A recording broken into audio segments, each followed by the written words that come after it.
Alright, I've got a Hartke HA5500 500 watt bass amp here for tests. In fact, I did repair this a little while ago, and now the customer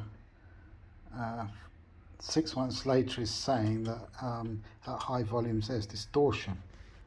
So I did replace pretty much all of these transistors here, both sides here. One side is PNP, the other is NPN on this amp board here, and there's a driver IC, the smaller IC there.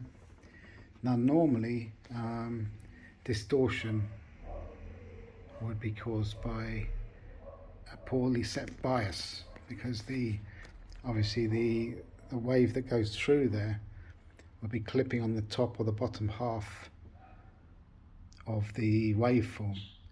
So the first thing I go to here would be obviously the bias, and the way you check the bias is quite simple really. You have to take the screws out of the board and put it carefully there so it's not shorting on anything.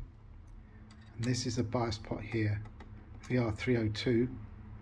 What you need to do is measure the base of Q309, which is the driver transistor, and the base of 310, which is on this side.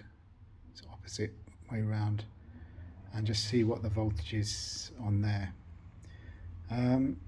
But I measured both of these and they're pretty much on a par. They're not absolutely spot on, but they're pretty much there. And I did tweak this very slightly one way or the other and got it absolutely spot on, but it wasn't far enough out to cause the distortion they are talking about. Although if they got a very high input level coming in from the preamp here with the valve there, they got a very high input. If they're overdriving the input, then at high volume a tiny shift in the bias would be enough to cause distortion on one of the rails. Unfortunately, I can't turn the volume up to massive levels here.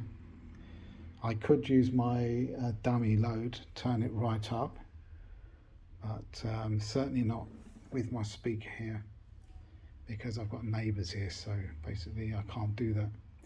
But yeah, if you want to know what's inside of one of these amps, they're quite popular, Hartke.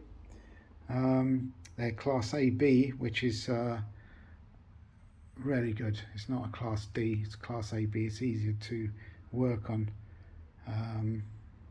easier to diagnose as well, so I like these. And they've got a very nice big toroidal transformer here.